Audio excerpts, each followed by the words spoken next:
Today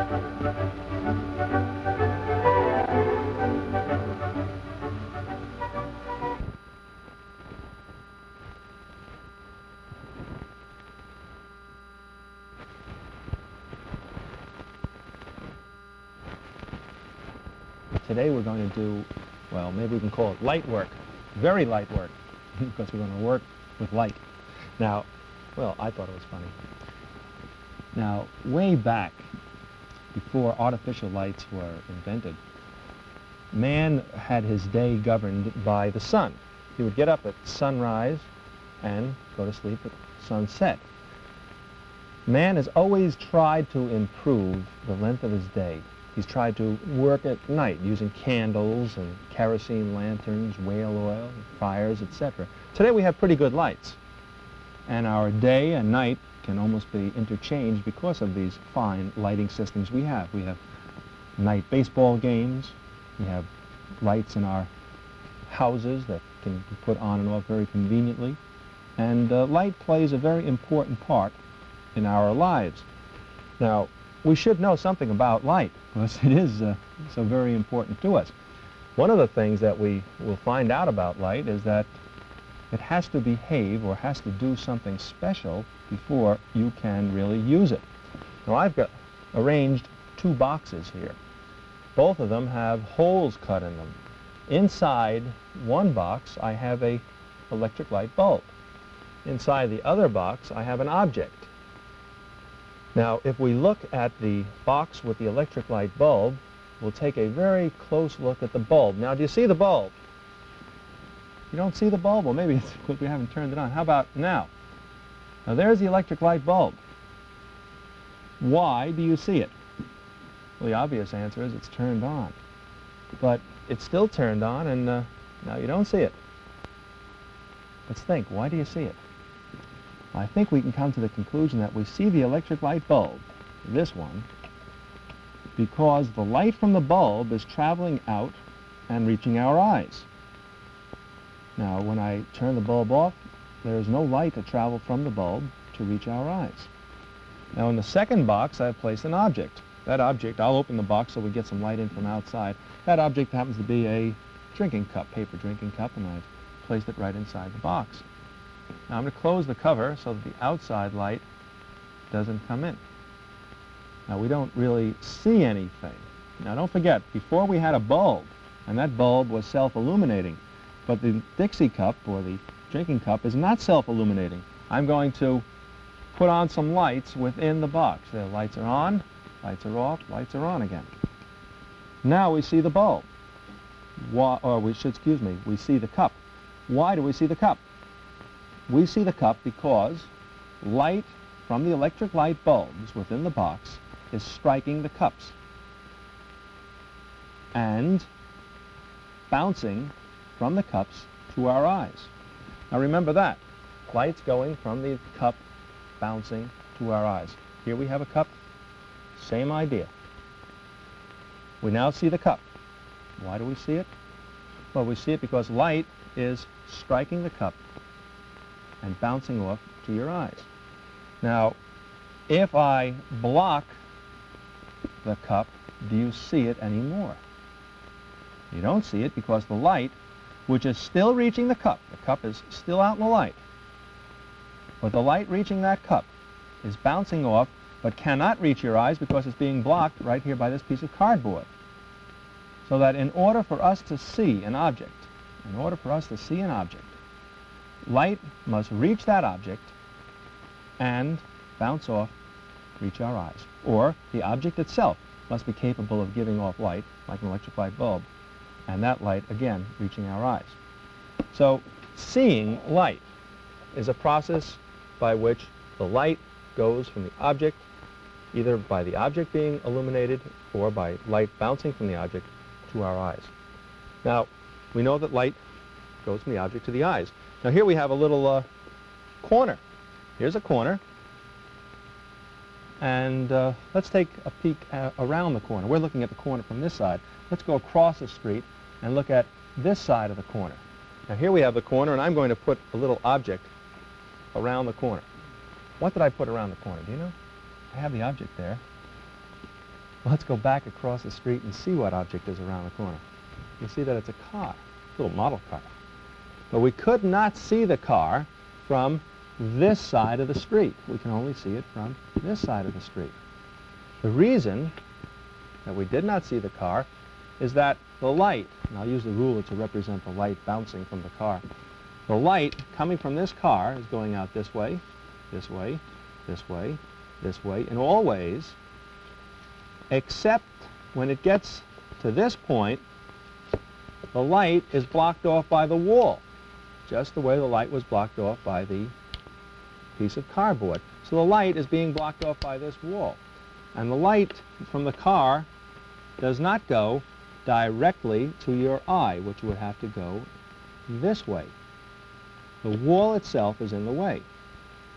So that in order for us to see a thing, not only must the light from the object reach our eyes, but we have to be in what we consider a direct line with the object. Well, this leads us to believe that light travels in straight lines. Otherwise, the light would go around the corner and reach your eyes when you cross the street. So I think we can safely assume that light travels in straight lines. Now let's see if we can prove it. Let's see if we can see light traveling in straight lines. Now we can't see light itself, but we can see light that is striking or illuminating something. We definitely can see light that illuminates or lights up something. Now I'm going to have light illuminate some smoke. Have a box. I have a very powerful light source. That light is shining into this box. Box has a glass front, and inside the glass box I have some rope burning, sitting in a little, the rope itself is set in a little metal dish so that nothing will catch fire. Now I'm going to put the lights off and see if we can see the smoke that is illuminated by our source of light. Now there's our source of light coming. In fact, I'm going to block the source of light. See that? And just unblock it. Now we're seeing the smoke that is illuminated by the light. You notice that this smoke, or the path of light going through the smoke, is definitely in a straight line. It's not curved. It doesn't fall down or bend up. So we can see there light traveling in a straight line through air. If it happens to be smoky air, you may have noticed something very similar to this in the movie. When the light from the motion picture projector up in the booth goes down to the screen, the little dust particles that are in the air are illuminated by the motion picture projector's light beam. And there again we see straight lines. So we see light traveling in straight lines through smoke. Now how about through another substance? I'm going to move this smoke box slightly. I'm going to wheel in an aquarium. Now this is a fairly cloudy aquarium. I have some particles of soap in it. Now we're going to allow the light to go through the aquarium. And let's see if light traveling through water also travels in straight lines. Now here we have an aquarium, light traveling through, and again we see that the water in this aquarium, here's the water, allows the light to pass through it in straight lines. Even though I get the water all in action, stir it around, we can see the little particles of soap and air bubbles, but we also see that these particles are illuminated in a straight line. So that light travels in straight lines through air and also through water. Now you may have seen something like this when you have a window shade that's partially drawn in your classroom. You might have this situation. Here's a window shade with a little hole in it. It may have just been a little slit. And if the sun is in the right position, here's the sun's rays going through that little hole will cause a streak of light. We will find that there'll be a streak of light. And this streak of light is straight, and the dust particles have been illuminated in a straight line. You may also get a splotch of sunlight down here on the surface of the floor or the desk, wherever it reaches, with sunlight going through the air, illuminating this section here. Light traveling in straight lines. Now there are ways to take light and bend it. There are ways to take light and bend it. Let's put our car back here and see if we can see around this corner. Now we don't see the car. I'm going to add one other ingredient. I'm going to add a mirror. I'm going to place this mirror just about over here. And let's see if we can get the mirror to face so we can see around the corner. Now, there we are. Now we're seeing around the corner. Even though the light is traveling around in a straight line, that is, it is reaching the mirror. I'll keep this mirror straight. It is reaching the mirror and bouncing out to your eye out here. So the light is traveling in a straight line this way, and then in a straight line this way. Two straight lines, light from the car, hitting the mirror, bouncing off, and reaching you. So that we can bend the path of light by reflecting it. We can reflect light by using a mirror. Now we can bend our light path. Our smoke box will show us that if we take a mirror and put in the path of the smoke box, we should be able to bend that light ray or light source. We will just move the tank out of the way and allow that to rest. We'll put our smoke box right back here where it was. Now our light beam is going into the smoke box. I'm going to take a mirror, little flat mirror. I have it right here on a stick so I can hold it easily. I'm going to put that mirror into our smoke box and see if we can reflect our light ray. Now there we are. Notice that light ray bouncing? It is reflecting because of the shiny surface. There we find the light ray reflected by a mirror. Again, light traveling in two straight lines. One straight line going to the mirror, bouncing off, and being reflected away. We could reflect it in all different directions. Now there we have reflected light with a mirror. And we use reflected light quite extensively. You look at the mirror, and maybe some of you girls are putting on makeup now, or boys getting their tie nice and straight. There are many other practical uses, very similar to the use that this mirror is the use that we put this mirror to in the elevator. Elevator man wants to see who's coming down the hall. He looks up into the mirror, lights bounce back, and we see what's happening down the hall. So here we find the mirror being used to practically see around a corner. We have a similar situation in the bus. The bus driver uses the mirror to see if the doors are clear. He looks into the mirror is behind him, up here you see, and up to a side, and he sees what's happening in the bus doorway. Or your father has the rear view mirror in the car. And if he wants to see what's happening behind him in the car, he might look into the mirror and see what's happening right there behind him. Now these are ways we use mirrors to reflect light. This might be the rear view mirror of the car.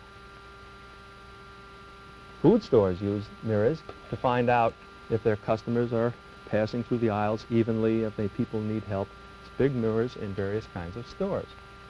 Now there's another way that we can bend light, a very interesting way. If we take a magnifying glass, now this is a big one. You have this one in your classroom most likely.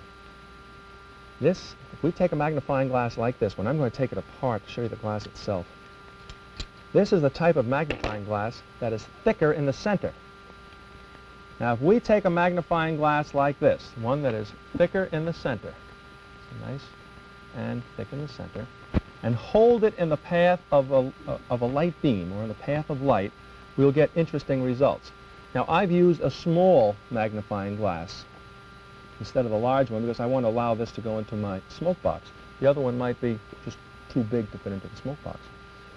Now if you take a magnifying glass, we're taking something that is thick in the center, a piece of glass, magnifying glass, and allow light to pass through it. We find an interesting thing happens. Now we're going to have light go through air, that's one substance, air, and then through a second substance, glass. And we'll see if anything happens to the light beam when we have the light go through the two substances. I'm allowing the magnifying glass to go into the light beam, and you notice our light beam? Not only has the mirror